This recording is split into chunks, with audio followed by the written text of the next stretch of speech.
weeks ago, I sent out a survey about friendship, and the results are pretty fascinating.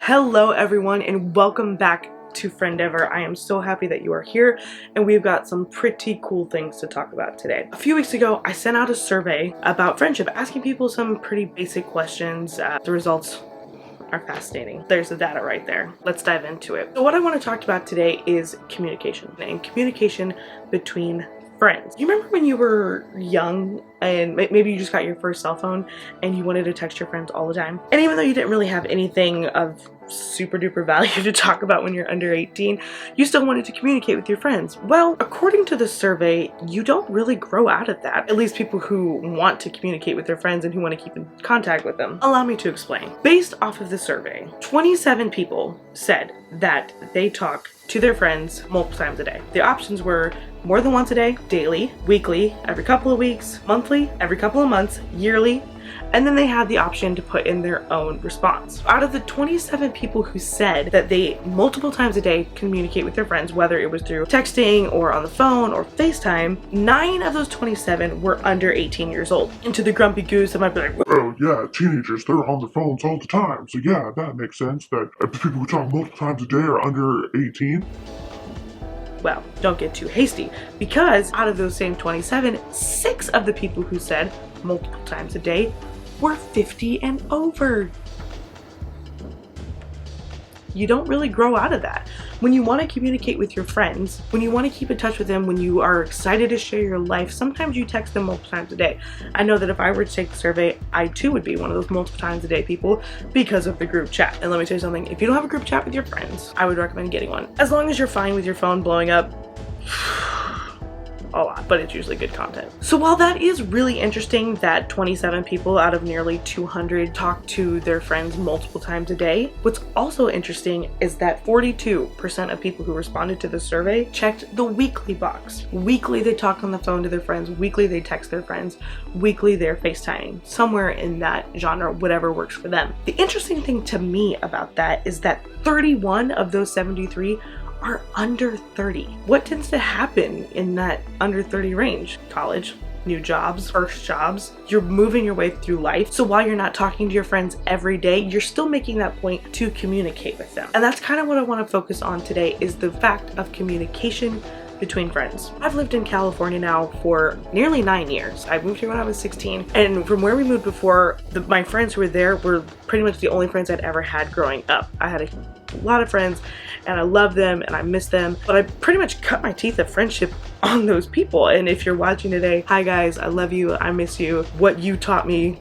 growing up is what has inspired me to make this channel and share that knowledge. So thank you. Basically, when I got my first phone at 12 or 13, I was texting my friends constantly. Again, going back, wasn't really anything of value. I guess to us at that point it was value, but in hindsight it was just, what are you doing? Where are you going? What'd you have for dinner? But don't discount that, because that stuff is what you build your relationships on. When I got older and when I needed to talk to my friends about something I was going through, I wasn't worried about reaching out to them because I had practiced doing so. I knew that if I text my friend and said, hey, can we talk? She would get on the phone and call me and we would just have a nice heart to heart. Anyway, so now once I hit that age, I realized that I could reach out to my friends and talk to them and they would be there for me.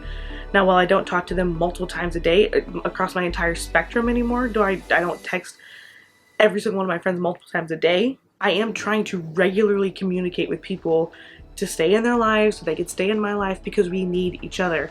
No man is an island. We need each other. That's what this whole channel is built on, is recognizing that it's not only about creating friendships, it's about sustaining them and protecting them, and recognizing that if you find a good friend in life, you gotta hold on to them, and not just, oh, you can't go anywhere, you can't be friends with anybody else. But friendship is a two-way street. You have to nurture and grow and develop it, communication, and then the other person has to do so as well, or else it's never going to last the 9 years removed from where you grew up together. That's just how it is.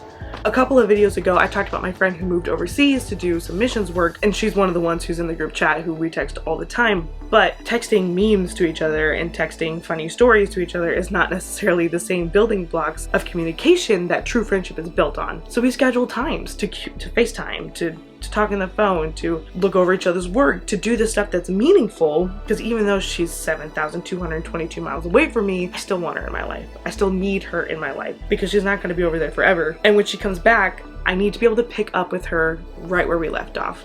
And that takes work on my part. That takes work on her part to make sure that we are staying in each other's lives through communication. The data from this survey is really enlightening. It is mind-blowing. Super duper interesting. So I will be taking some time to go over this just to give you guys some ideas of what other people think. Now this survey is totally anonymous. I don't have anybody's name on it. I don't know who sent it. All I know is the age range they fall in and then what the response is. So when I give you this data, know that it's real, it's raw, it's what people truly believe. And I feel like that is indicative to friendships and where we don't really know what our friends think. This gives you an idea that 42% of people will reach out on at least a weekly basis or try to stay in contact because they want to build those friendships. One last thing I want to highlight in this video is that someone used the other section to put in a response. And so how the question is posed is, how often do you talk to your friends on the phone, texting, FaceTime, etc.? And in the option, the person said, it varies. Sometimes every week, sometimes less. And that is something that I want to draw on. So what I said about two-way street, communication, all that is extremely valid. All that is very necessary. But once you hit a stride in your relationship, once you hit the point where you realize, I trust this person, I want this person in my life, you don't have to communicate every single day. You don't have to text them, hey, are we still friends? And that's a little dramatic because, you know, you don't have to be that dramatic. If it's been a while since you picked up the phone and called that person that means something to you, I would recommend it. Look over the people in your life. Reflect on who you have in your life. Reflect on who you communicate with regularly. To be vulnerable. Last year, 2020, was a difficult time for all of us, and there was a season of time that I felt like a depression set in. I never really understood that term or how people felt when they went through it, and I felt a weight of depression sit on me. And after some reflection and some scripture reading and some just intense inward thinking, I realized it's because I was not around people for a good amount of time. I am a natural extrovert, but it was more than that because I had been texting my friends, I had been seeing them on Instagram, but it was really a matter of being with people, getting a hug, showing love, having a laugh in person, sharing some food. It was a real thing for me. And I realized that if I ever get to that point again, if we ever get in a situation like that again, I've got to do my part to reach out to my friends